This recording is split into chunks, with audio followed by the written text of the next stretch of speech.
saveur divine. Cette bonne nouvelle du royaume sera prêchée dans le monde entier pour servir de témoignage à toutes les nations. Alors viendra la fin. Ce pain céleste vous est présenté par Immaculée Niraneza. Dans mon âme, un beau soleil brille, son rayon doux et joyeux répand un éclat qui scintille, c'est le sourire de Dieu. Oh, quel beau soleil dans mon âme, il éclaire, illumine tout. À ses rayons, mon cœur s'enflamme et je vais chanter partout. Oh, quel beau soleil dans mon âme, il éclaire, illumine tout. À ses rayons, mon cœur s'enflamme et je vais chanter partout. Alléluia, alléluia. Mes bien-aimés de Dieu, hier, quand j'étais dans la nature pour ma méditation matinale, j'ai vu un bon rayon de soleil qui brillait sur mon visage. Alors ce cantique est venu dans mon cœur et je me suis dit que je vais vous partager cela juste en commençant la méditation d'aujourd'hui. Rendre grâce, chers amis. Vous m'écoutez peut-être en étant dans des pays chauds, en étant dans des pays où le soleil n'est pas un denrée qui est rare. Cependant, chez nous, en Belgique, lorsqu'il y a le soleil, nous rendons grâce à Dieu.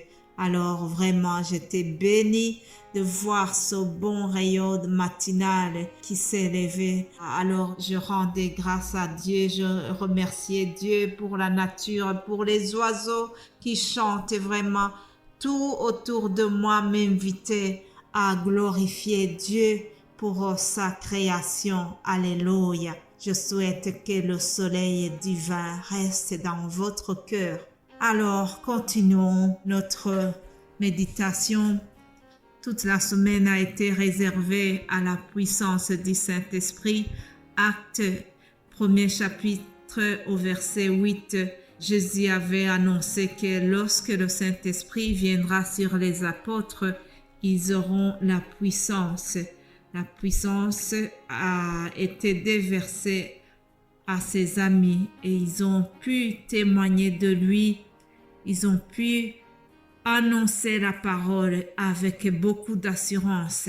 C'est ça que j'ai annoncé hier en terminant l'audio d'hier. Aujourd'hui, en terminant la semaine, je voudrais revenir sur Acte 5, verset 12. On nous dit qu'il y a eu beaucoup de miracles à Jérusalem. Beaucoup de miracles et de prodiges se faisaient au milieu du peuple par les mains des apôtres. Ils se tenaient tous ensemble au portique de Salomon et aucun des autres n'osait se joindre à eux. Mais le peuple les louait hautement. Le nombre de ceux qui croyaient au Seigneur, hommes et femmes, augmentait de plus en plus, en sorte qu'on apportait les malades dans les rues et qu'on les plaçait sur des lits et des couchettes, afin que lorsque Pierre passerait, son nombre au moins en couvre quelques-uns. La multitude accourait aussi des villes voisines à Jérusalem, amenant des malades et des gens tourmentés par des esprits impurs. Et tous étaient guéris. Alléluia. Et tous étaient guéris. Quelle puissance, quelle grâce qui reposait aux apôtres. Ils ont vécu des moments extraordinaires. Ils ont eu une faveur qui est vraiment spéciale. On a tous envie de revivre ou bien d'expérimenter une puissance pareille, n'est-ce pas? On a tous envie d'avoir des moments pareils dans nos églises. Oui, quel serviteur de Dieu qui ne souhaiterait pas que les chrétiens de son Église soient remplis d'esprit comme ça, que la puissance de l'esprit nous utilise comme ça.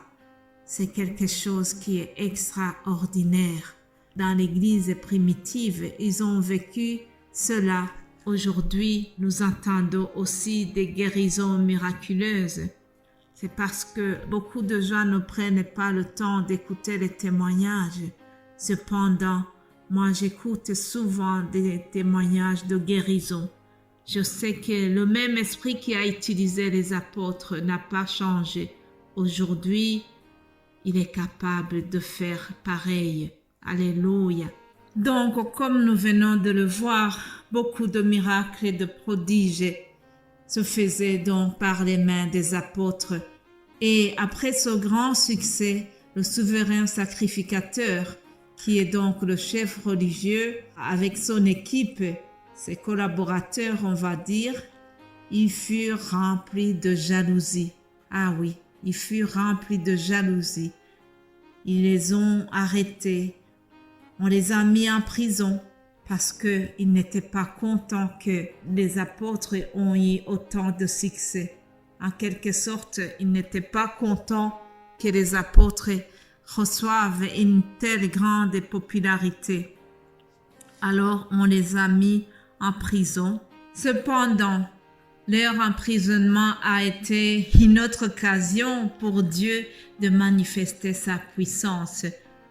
Lorsque nous lisons Actes 5, 19, il y a eu un grand miracle. Écoutez, il est écrit « Mais un ange du Seigneur ayant ouvert pendant la nuit les portes de la prison, les fit sortir et leur dit « Allez, tenez-vous dans le temple et annoncez au peuple toutes les paroles de cette vie. » Alléluia. Ayant entendu cela, ils entrèrent dès le matin dans le temple et se mirent à enseigner. Que le nom de Dieu soit loué, que le nom du Seigneur soit élevé, chers amis. Imaginez-vous, ils sont emprisonnés. On a mis les gardiens qui devaient surveiller. Cependant, les gardiens n'ont pas compris, puisqu'on nous dit que pendant la nuit, un ange du Seigneur est venu ouvrir les portes de la prison. Alléluia. Je prie que le Seigneur t'envoie un ange qui te sort de toutes sortes de prisons où tu serais enfermé. Il existe plusieurs sortes de prisons. Que Dieu t'envoie un ange aussi pour te sortir de là, pour te libérer, pour te donner vraiment une vie de liberté, une vie pleine de joie, une vie pleine d'actions de grâce. Alléluia, Dieu est capable de le faire. Alors la suite pour nos amis emprisonnés, c'est que de nouveau le souverain sacrificateur a convoqué une réunion en urgence et il a convoqué donc le Sanhédrin. On va dire que c'est comme une cour de cassation, un tribunal de haute instance qui est composé des chefs religieux et des anciens d'Israël. Ils se sont réunis pour étudier la question des apôtres. Ils étaient tous troublés car ils ne comprenaient pas ce qui se passait.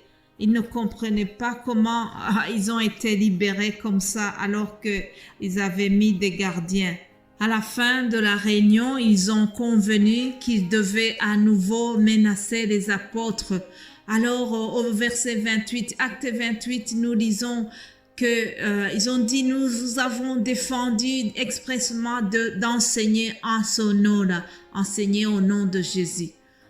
Et voici, vous avez rempli Jérusalem de votre enseignement et vous voulez faire retomber sur nous le sang de cet homme. Alors Pierre et les apôtres répondirent, il faut obéir à Dieu plutôt qu'aux hommes. Alléluia.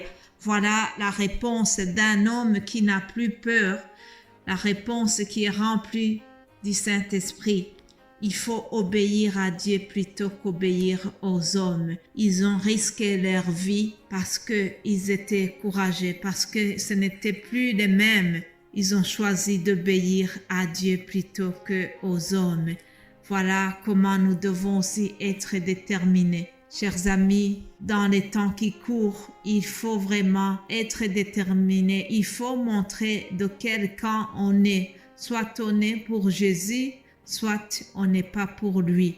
En tout cas, les apôtres n'ont pas eu honte de témoigner de lui.